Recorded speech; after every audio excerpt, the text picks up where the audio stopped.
Dalam peninggalan pembahagian harta itu, sebelum kita nak bahagi, kita tak lakukan pun pembahagian pengurusan harta, tiba-tiba meninggal. Jadi antara yang perlu ditolak daripada harta kita itu apa dia? Selain daripada hutang, selain daripada pengurusan kos pengurusan mayat tu, selain daripada apa lagi? Wasiat. Kalau dibuat wasiat, dan perlu juga ditolak dengan apa dia? Harta sepencarian. Ya, harta sepencarian. Jadi harta sepencarian ini di antara hak kepada pasangan. Ya, kepada pasangan, iaitu isteri. Ya, iaitu isteri. Baik, jadi kita berkenalan juga dululah dengan konsep harta sepencarian ini. Jadi harta sepencarian ini dia mengikut kepada sumbangan. Ini kalau mahkamah dia pandailah ya, bagaimana dia nak menentukan banyak mana portion ya, di kalangan suami, di kalangan isteri.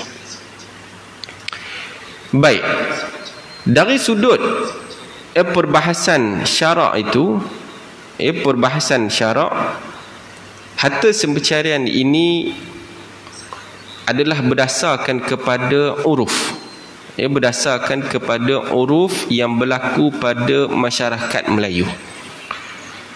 Jadi al-urfu kal-'adah, uruf ini boleh dijadikan hukum. Uruf ni boleh dijadikan hukum. Kalau boleh dijadikan hukum, tak bolehlah kita nak menafikan dia.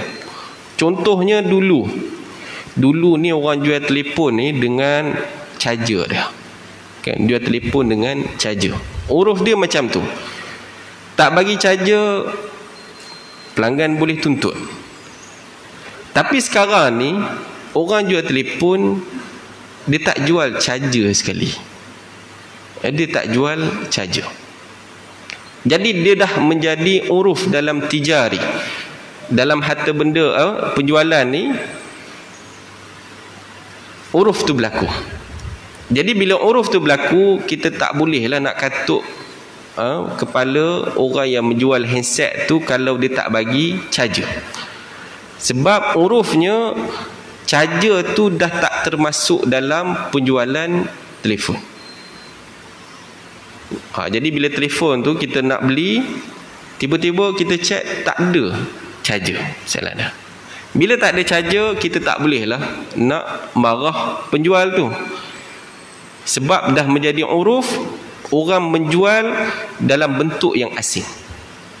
Dalam bentuk yang asing. Ada sebahagian telefon menjual dalam asing. Telefon dia jual, telefon saja kalau nak beli, nak charger kena beli. Apa lagi? Duit kita gunakan dekat Malaysia ni adalah ringgit Malaysia.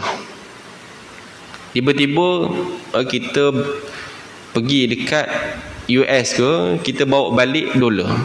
Kita pergi kat Singapura ke, kita bawa balik dolar. Tiba-tiba kita nak pergi makan dekat Yasmin. Makan dekat Yasmin, kita bayar dengan duit dolar. Tapi kalau duit dolar ni mereka terima kot lah. Sebab rugilah kalau mereka tak terima. Duit lain lah, duit Indon ke, kan, duit Thailand ke, had tu mereka susah sikit nak terima. Menjadi kesalahan kalau bagi kita menggunakan duit lain untuk transaksi kita punya, walaupun itu adalah duit. Sebab uruf kita menggunakan ringgit Malaysia. Jadi wajib untuk kita melakukan transaksi jual beli itu dengan ringgit Malaysia. Kenapa tak boleh guna mata wang yang lain? Kalau kita beli dan tidak dipersetujui, maka dekat situ jual beli kita tidak sah. Walaupun kita katakan kita dah makan ni, kita bayar duit lah, memang hak kita dan hak dia untuk dapatkan duit, dan dia kata dia tak mau duit ni. Jadi kita tak boleh paksa dia, dan kita pun tak lepas selagi mana kita tak bayar dengan ringgit Malaysia. Jadi dia dah menjadi hukum. Dia telah menjadi hukum.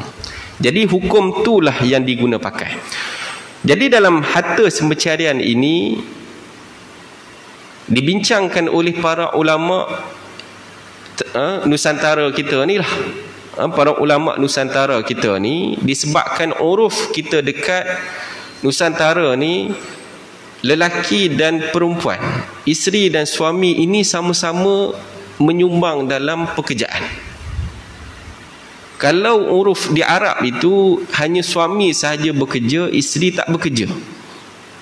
Tetapi kita daripada dulu lagi, kebanyakannya isteri membantu suami. Kalau contoh kita dulu ni pertanian lah, sampai sekarang pun banyak juga tolong suami di bendang. Kalau sekarang ni isteri kerja cikgu, suami pun kerja pejabat dan sebagainya. Ataupun suami berniaga, sibuk sampai 24 jam sibuk dengan bisnes. Hak isteri ni terkotang kanting lah, duk jaga anak dekat rumah dan menjaga rumah untuk suami dia. Ada tak nilai dekat situ? Dekat dalam ni dia ada nilai dia dekat bila kita nak bahaskan tentang harta sembercarian.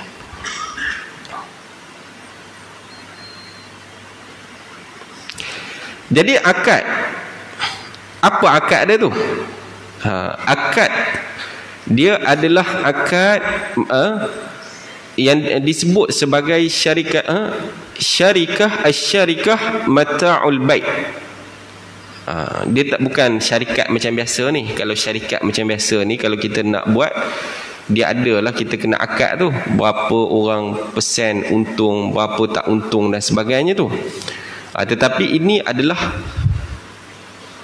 perkongsian yang tak ada akad dalam perkara tersebut. Itu di dalam harta sembercarian ini. Jadi dalam bila di kalangan harta sembercarian ini adalah disebutkan di dalam kitab buku Jawi lama. Tetapi kalau dari sudut mahkamah tu, sebab mahkamah yang menentukan, qadi yang menentukan, jadi adalah rekod itu yang mana menyebutkan, direkodkan berkenaan dengan tuntutan isteri apabila berlaku perceraian menuntut harta sembercarian. Menuntut harta sembercarian. Jadi dari sudut hukum syarak, ada tak dalil yang khusus? Tak ada. Dalilnya adalah berdasarkan kepada ijtihad yang dikeluarkan oleh ulama Nusantara yang merujuk kepada uruf. Dan uruf boleh dijadikan hukum lah. Uruf boleh dijadikan hukum. Bila perkara tersebut, bila isteri kalau dia menyumbang, kan dia tolong sama dekat bendang. Jadi bila dia tolong sama dekat bendang, untung yang dapat daripada hasil pertanian tersebut, maknanya isteri pun ada portion dekat situ. Ada portion. Banyak ke sikit ikut suami lah. Misalnya kalau dia nak bagi lebih pun tak ada masalah sebab isteri dia. Ataupun dia bagi upah macam biasa ketika hidup. Ketika hidup isteri membantu, bagi upah. Dan apabila meninggal, suami meninggal, isteri boleh menuntut lagi harta sepencarian tu. Kalau dulu ni kalau dulu ni upah, kan, upah dia buat kerja tu upah. Namun ada tak portion lagi untuk harta sepencarian? Ya, ada lagi. Ya, boleh, isteri boleh tuntut lagi harta sepencarian, mengikut kepada sumbangan masing-masing lah. Kalau sumbangan dia secara langsung, secara langsung, qadi akan melihat sumbangan secara langsung. Kalau secara langsung tu tengoklah 1/3 ke, 1/4 ke, 1/5 ke daripada harta si mati. Tu siapa yang tentukan? Qadi. Kalau kita, kontak kita hakim lah, hakim. Tapi kalau kita nak buat dan semua ahli waris setuju, kita nak buat secara verbal, kita tak nak ni, dan bila ahli waris setuju, apa semua setuju, ni nak bagi pada mak harta sepencarian sebanyak sekian. Semua setuju tak? Setuju. Yang had ni tak perlu bawa dekat mahkamah. Harta sepencarian ini boleh berlaku dalam 3 perkara. Apa dia? Kematian suami. Apabila suami meninggal, boleh untuk isteri tuntut harta sepencarian. Ketika mana lagi? Ketika mana berlaku penceraian. Bila bercerai di antara suami dan isteri, isteri ni teruklah jaga anak dekat rumah. Dia sampai kena berhenti kerja. Dia tak perlu, dia tak bekerja sebab nak jaga anak. Bagi ruang dekat suami untuk menguruskan pekerjaan dia. Tiba-tiba dah jadi kaya. Hak ni banyak berlaku lah. Bila dah jadi kaya, orang mulalah suka dekat dia ni. Bila dah suka, dah pikat dan sebagainya, cerai isteri yang lama. Jadi isteri yang lama ni boleh untuk menuntut harta sepencarian. Boleh tuntut harta sepencarian ketika proses penceraian itu berlaku. Dia boleh tuntut harta sepencarian tu. Jadi banyak mana mahkamah yang akan tentukan kalau dah bercerai tu mestilah tidak ada kesefahaman. Kalau boleh si suami tak mau bagilah, bekas suami tak mau bagilah harta sepencarian tu. Dan yang ketiga, apa dia? Pembahagian sebelum suami poligami. Tu kalau ada suami nak poligami lah. Jangan bagi saja macam tu. Bagi kawan-kawan ibu kan. Jangan bagi terus. Nak minta untuk berkahwin, kita bagi. Namun kita ada hak, sebab sebelum dia ada harta sepencarian dengan isteri yang baru, maka isteri yang pertama tadi boleh untuk menuntut harta sepencarian. Ini susah hatilah. Kawan-kawan lelaki, abang-abang kita ni susah hatilah bila dah macam tu. Tapi itu hak kepada kaum perempuan. Ni adanya harta sepencarian yang dia boleh tuntut. Sebelum abang nak kahwin baru, ada satu syarat. Saya nak tuntut harta sepencarian 50%. 50% daripada harta suami dia.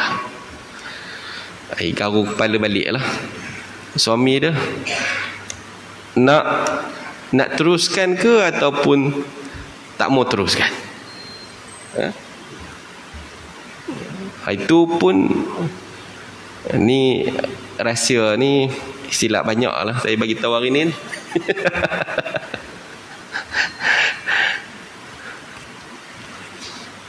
Tapi tak apa, isteri yang baik insya-Allah, tengok suami dia memenuhi, baik sangat dah. Ni takkanlah minta satu tu tak bagi. Tapi saya cakap kat sini, isteri saya tak ada kat situ. Jadi nak kata itu adalah hak yang diperuntukkan dekat dalam mahkamah syariah, yang mana ramai orang tak tahu berkenaan dengan perkara tersebut. Ya, ini bila berlaku kematian misalnya, orang susah hati isteri, macam mana ni? Ni semua pakat-pakat nak tuntut ni. Semua pakat-pakat nak tuntut. Jadi kita boleh untuk menentukan hak harta pencarian kita, disebabkan ibu ni banyak membantu ayah berniaga, buka kedai dan sebagainya, maka ayah nak bahagikan hak yang rumah ni bagi dekat mak. Yang benar tak apalah, bahagilah sama sendiri, tetapi hak yang ni ayah nak bagi dekat mak. Dengan sebab apa? Sumbangan dalam harta pencarian tu. Jadi hak tu boleh untuk dilakukan. Boleh untuk dilakukan.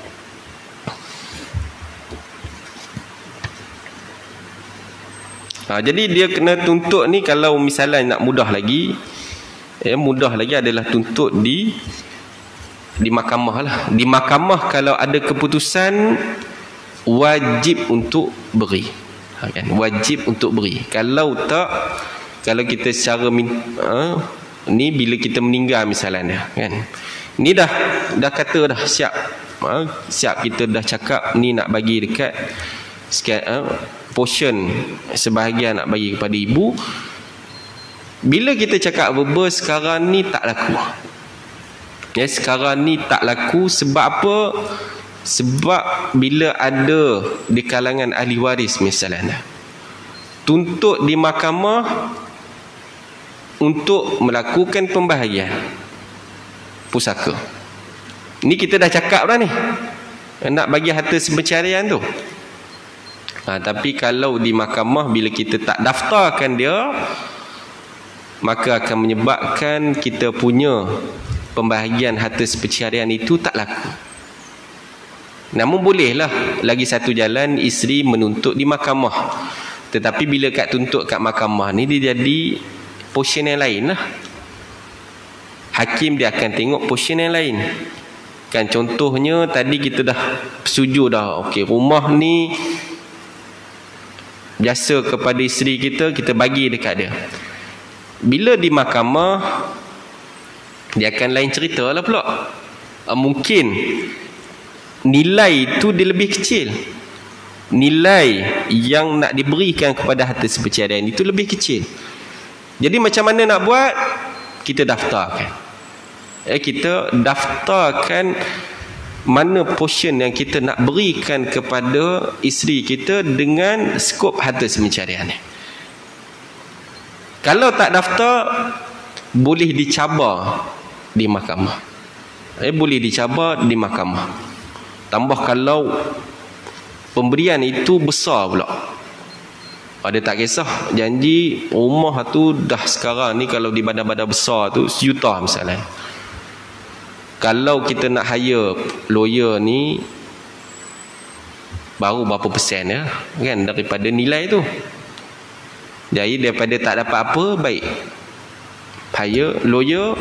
Ni boleh bincang-bincang dengan lawyer, ada can untuk menang.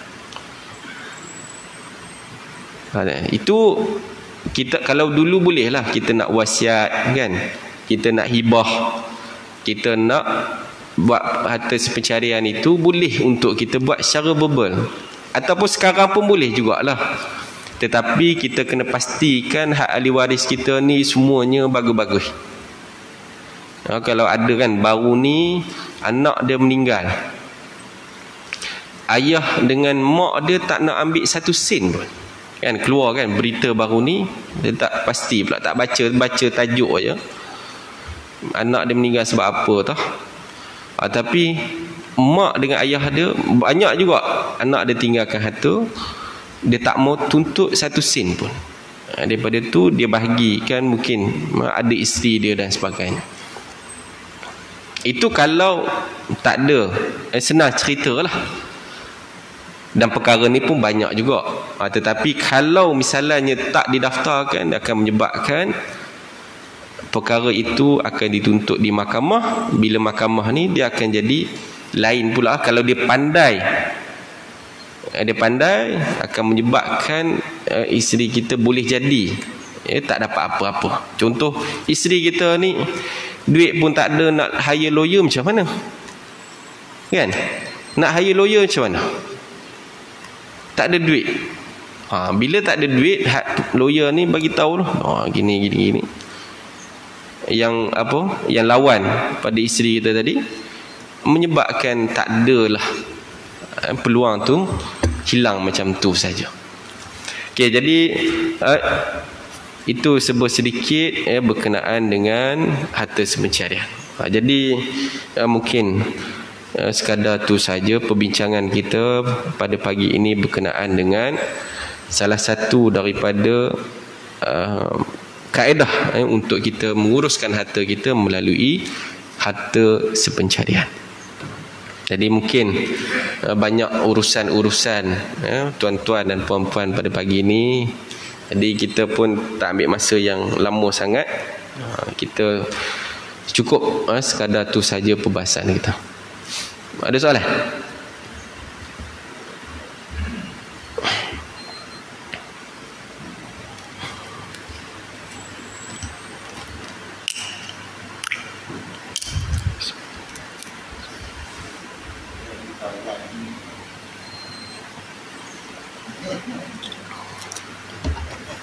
Faham tak? Okey. Alhamdulillah tu.